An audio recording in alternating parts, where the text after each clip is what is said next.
കടിച്ചതിലും വലുതാണ് പൊനത്തിലുള്ളത് എന്ന് പറയും പോലെയാണ് പശ്ചിമേഷ്യയിലെ അവസ്ഥ.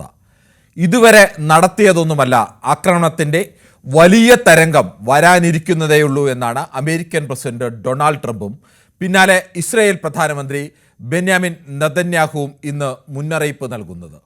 നേരിട്ടുള്ള യുദ്ധത്തിലേക്ക് നീങ്ങാനുള്ള സാധ്യതകളാണ് ഇരു നേതാക്കളും നൽകുന്നത്. ട്രംപ് ആക്രമണത്തിൻ്റെ 4 ലക്ഷ്യങ്ങളും വെളിപ്പെടുത്തുന്നു. 1.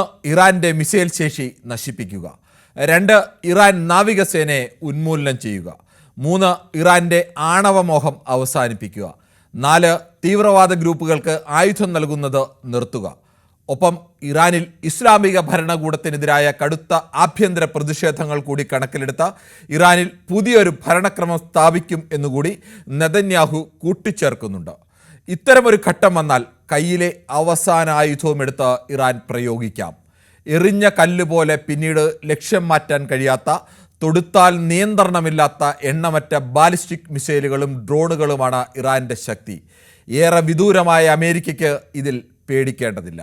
1500 കിലോമീറ്റർ അകലെയുള്ള ഇസ്രയേലിനും ഒരു പരിധിക്കപ്പുറം പേടിക്കേണ്ടതില്ല. പക്ഷേ ഇന്ത്യക്കാരും പ്രത്യേകിച്ച് മലയാളികളും അധിവസിക്കുന്ന GCC രാജ്യങ്ങളുടെ അവസ്ഥ അതല്ല. ഇറാൻ ആക്രമണത്തിൻ്റെ കെടുതികൾ നേരിടേണ്ടി വരിക ഈ രാജ്യങ്ങളാവും. നമ്മളെ ആശങ്കപ്പെടുത്തുന്ന പ്രധാന ഘടകവും ഇതാണ്. യുദ്ധത്തിലേക്ക് നീങ്ങിയാൽ ഇറാൻ തിരിച്ചടിക്കുമോ തകർന്നടിയുമോ? ഈ ചോദ്യത്തിന് മുന്നിലാണ് ലോകം. ഈ വിഷയമാണ് ന്യൂസ് 18 പൊതുവേദി ചർച്ച ചെയ്യുന്നത്. പ്രേക്ഷകർക്കും പ്രതികരിക്കാം.